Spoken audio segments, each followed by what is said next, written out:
बताइए, आपने हमारे साथ यश अवस्थी भी जुड़े हुए हैं क्योंकि एआई से जुड़ा मामला है। हमारे साथ आदित्य भी है, आदित्य से भी जानेंगे, लेकिन यश के पास पहले चलते हैं। यश, एआई को लेकर, डाटा सेंटर को लेकर बहुत सारी बातें कही गई है, क्योंकि अगर भविष्य में हमें आगे बढ़ना है तो तय है कि हमें इन सब चीजों के साथ चलना होगा। क्या लग रहा है इस बार का बजट जो है, हम अगर फ्यूचर मान लें कि 2047 की बात कर रहे हैं तो 2047 तक हम कहां होंगे? जी, तो बहुत बहुत धन्यवाद इस सवाल के लिए, क्योंकि इस सवाल में बहुत सी चीजें छुपी हुई हैं। जब हम टेक्नोलॉजिकल एस्पेक्ट की चीजें यहाँ पर रखेंगे बजट को मद्देनजर रखते हुए, यहाँ पर इस बजट में सेमीकंडक्टर इंडस्ट्री के लिए 40,000 करोड़ रुपए रखा गया।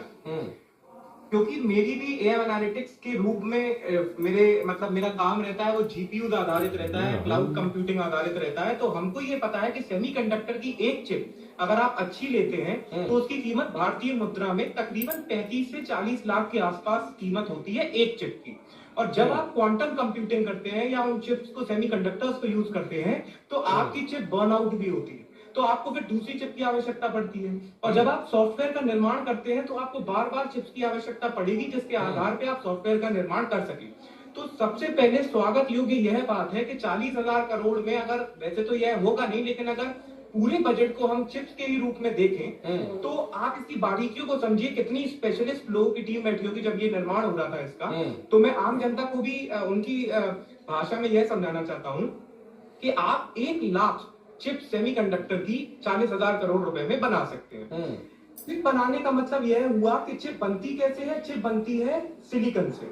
तो जब ये दूसरा उन्होंने पॉइंटर बोला कि मैं रेयर अर्थ मिनरल्स और रेयर अर्थ जो प्रेशियस उससे जुड़ गया ये जी, तो उसमें सिलिकॉन भी आता है। तो क्योंकि उन्होंने 40,000 करोड़ रुपए सेमीकंडक्टर इंडस्ट्री के लिए रखे हैं, उनको सिलिकॉन बनाने के मतलब चिप्स बनाने के लिए भी सिलिकॉन की आवश्यकता है, इसीलिए इसके लिए अलग से फ्रेमवर्क बनाया गया है। दूसरी चीज जो सबसे ज्यादा आवश्यक होती है वो यह है कि डेटा सेंटर्स की जो आपने बात कही, हर देश में, हम यूएस में भी कार्य कर रहे हैं, हमको पता है यूएस में कैलिफोर्निया स्टेशन घर कम है, डेटा सेंटर्स ज्यादा है।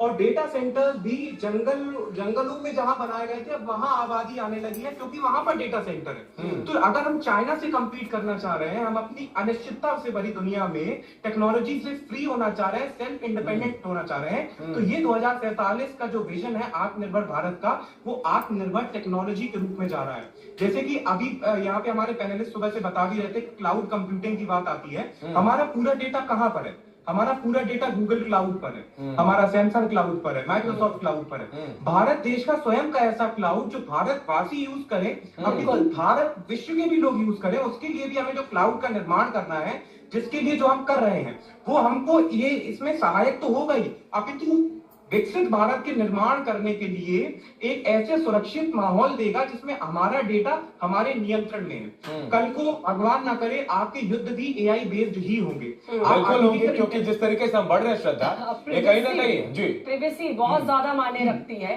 तो आपको मान लीजिए क्लाउड, गूगल क्लाउड ने सारा डेटा आपका बंद कर दिया अमेरिका ने, तो आप कहां से एक दूसरे से संपर्क करेंगे? आप कैसे कोलैबोरेट करेंगे? उसके लिए जो फ्यूचरिस्टिक विजन यहाँ पर बात कर रहे हैं, क्वांटम कंप्यूटिंग को लेकर बात कर रहे हैं, वो बहुत महत्वपूर्ण है। एक मैं खेती की बात और बस प्रस्तुत करना चाहता हूँ। एआई के लिए जो ये भारत विस्तार एआई टूल लाए हैं, ये भी जो गूगल क्लाउड है, जो हम लोगों ने एक सभ्य लेवल पे बनाया है, उसका प्रारंभिक फ्रेमवर्क है। आर्टिफिशियल इंटेलिजेंस का फ्रेमवर्क अभी इसीलिए नहीं बना है, कुछ लोग उसका एक्सपेक्टेशन रख रहे थे। उसका कारण यह है कि आर्टिफिशियल इंटेलिजेंस अभी खुद में डेवलपिंग फेज है।